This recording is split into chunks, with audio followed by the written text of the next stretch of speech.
So a couple things to parse with national political reporter for Real Clear Politics, Caitlin Huey-Burns. Caitlin, great to see you. Thank you for being with us. Thank you.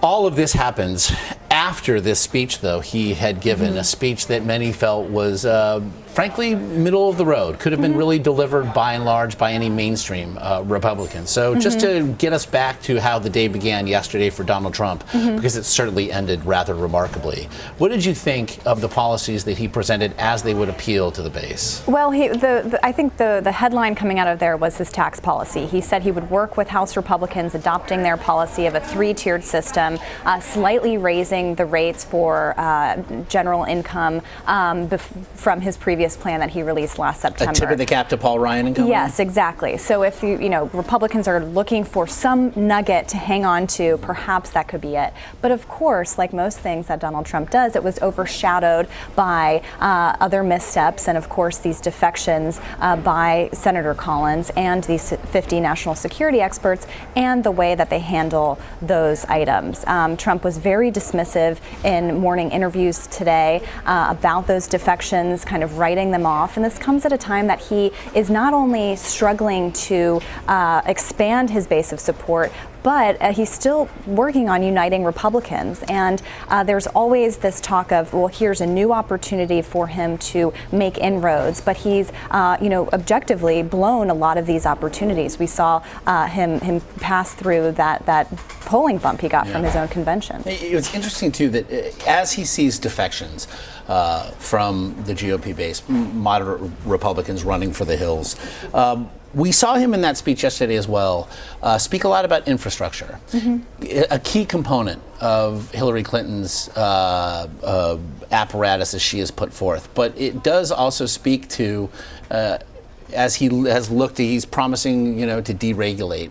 They're going to have to pay for all of these things. And so there seemed to be a lot looking for a center. Right, exactly, and that has not been detailed, how you pay for it, and that's something that the Clinton campaign and Democrats have certainly, criticized him for. He has said that they'll unveil nuances and details from his economic policy over the course of the next few weeks. He talked about how he's working with his daughter Ivanka for affordable childcare proposals. That remains to be seen. I think yesterday's speech was largely just an effort to really turn the page and make some kind of overture to Republicans. The question is whether he can stay on message. And this has been the overall challenge over the past several months. We've seen Trump give these policy speeches on teleprompter, on message, only to kind of unravel all that effort in the following hours or days. We've mentioned again Susan Collins, the Maine senator, saying, I cannot vote for Donald Trump. His party is not the party of Lincoln. It's not the party that I have committed my life to. Interestingly, though, at this time of a campaign, even as Donald Trump perhaps is reaching out across the aisle, reaching out to undecided voters, we see these numbers. And a bigger look at the NBC News Survey Monkey poll shows not just him trailing by 10 points nationally in a head-to-head matchup. Again, he is seeing his core now fade away, up only 5% with male voters, down from 16% just 2 weeks ago. I mentioned those without college degrees. He'd been up 9 points just 2 weeks ago. He's now down 4. He only has 79% of likely GOP voters. He needs that number to be up in the 90s. So if he can't reach out to undecideds, he certainly doesn't seem to be doing the work with his base that would augur well come November. Right, exactly. And that's been the criticism from his own Republican colleagues who have said that you need to expand your base. I mean, he's not even competing at Romney levels at this point. And when you look at the white vote, I mean, non-college educated voters have been a core basis of his support. That's depleting. But also, if you look at educated white voters, they're not supporting him either. And that's a group that Romney did well with. So these numbers are troubling across the board. And then you look at the battleground states. The only really competitive matchup right now is in Ohio. Of course, that's a key battleground. But you look at places like Florida, Virginia, Pennsylvania, Clinton is ahead by, something of 7 points. And those are, of course, where the race will be decided. So that's really troubling, these states that he has been really focusing on.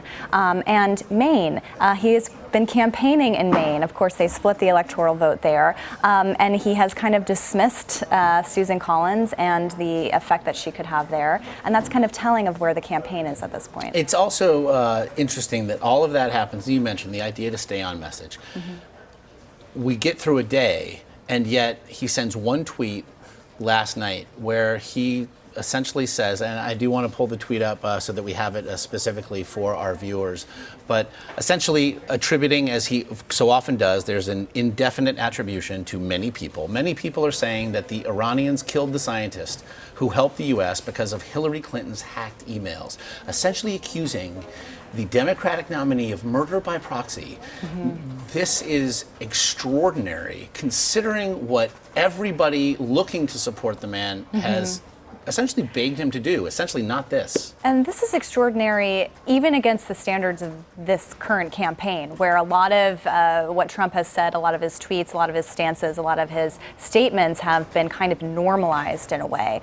This is particularly striking. What was striking too about Susan Collins' defection is not only that she defected, is that what she said about his temperament and judgment. That's echoing the arguments that the Clinton campaign has been making. This kind of thing points to that. So if you're trying to get reluctant Republicans on board, this, goes without saying that this doesn't help. And quickly, the 50 Republican national security experts echoing very similar things, discussing, essentially saying he doesn't have the character, the values, or the experience. These are ineffable qualities, but as they are banged like a drum, they start to take on a concrete quality that certainly the Trump campaign, cannot see in any way positive here. Yeah, and it's not clear how they're going to combat this issue, right? I mean, they dismiss these national security experts as people who, Trump said to some effect that, we don't want them as part of our campaign anyway. The failed Washington elite. Exactly, they're part of the past and all of that. There is some, appeal among his supporters for that kind of sentiment, but these are 50 experts coming out this vigorously. I think the Clinton campaign really wants voters to think about when they're in that booth, think about that temperament question, that having the control of the nuclear arsenal question.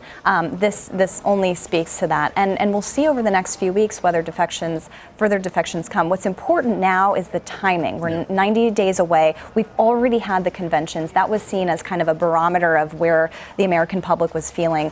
There are fewer and fewer opportunities now to change the course of this race, really. And so, the three opportunities, if you will, or if you look at them collectively, are the debates. Get you out on this one. Hillary Clinton committed yesterday. I will be at all three debates. Obviously, Donald Trump had previously accused the campaign and the Democrats of rigging the debates, two of which are scheduled opposite NFL games, which in the fall, that just happens. But I look at that response and that decision on the part of the Clinton campaign to push all in against the greater backdrop, perhaps, of a candidate in Hillary Clinton who had made no secret of how badly she wanted to really get into a debate with Donald Trump on a stage, one-on-one. We heard the same thing about the president. President Obama was very much looking forward to being on the trail and being a surrogate for Hillary Clinton. How much, though, do these self-inflicted wounds, if nothing else, on the part of Donald Trump and the Trump campaign give the Clinton campaign pause as to, maybe we just sit back here, how much, and make them recalibrate, how much is too much? Right, that's an interesting point. And you've seen in some iterations them just, let Trump control the narrative of that week because they're seeing it as negative to his standing in the polls right now. The debates will be really interesting. I'm wondering if Donald Trump sees the debates now as a necessity of sorts to kind of get back on track. He's been very, reluctant to say whether he'll participate. His campaign has not really been on record really yet. We'll see if the third-party candidates can get the requisite support to get on that ballot. Do you I would think imagine. Specifically, Gary Johnson, could we expect to see a Libertarian candidate on that stage? If he gets to 15% in the polls, he could, and I think Donald Trump would want another candidate, another podium on that stage to help kind of deflect from this one-on-one race. But this is a very difficult moment for him. I think he might look to